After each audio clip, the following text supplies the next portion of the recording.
My big breakout came from a post I did about how to write a strategy document. And this was a big viral post, and it's sort of like when everything kind of like changed. And so people obviously really vibed with the idea. And a big part of that is that it's not a phrase or a sentence or whatever. What it is it's an argument. It's a narrativized argument, a bit like the closing statement that a lawyer might give in a trial or something like that. So you need to actually write your strategy as a little essay or a little story. And the shape of that story is always going to be something like, here's the status quo, here's why it sucks, here's what we've noticed that no one else has noticed, here's what we're therefore going to do, and here's the value that generates for the customer. Boom, boom, boom, boom, boom. That is a strategy.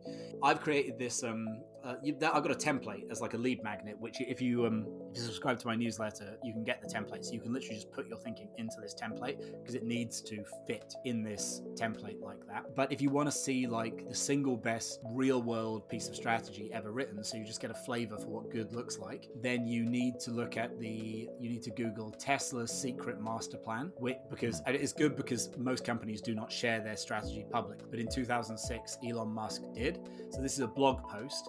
It's a bit longer, but you only need to pay attention to like the first 4 paragraphs. So we're talking like, 400 words or something. And you read that, and he literally just lays out what I just said, but for Tesla. It's uncanny how everything, the way he lays it out, is exactly what happened. So it all came true. So this is before the first Tesla was even launched. It all came true. You see 2 things. Firstly, you see that strategy needs to be laid out as an argument, not a statement, or even a story, you might also say, not a statement. And then what you also see is just how insanely simple it is. And I'm like, if this was good enough to build not only a multi-billion-dollar brand, but a multi-billion-dollar category, because obviously they actually basically created the EV category, it sure as hell is good enough for your own mind 2-bit business. Just a couple of paragraphs of text, just saying, here's what's stupid about what's happening now, here's another idea, here's what we're going to do, off we go.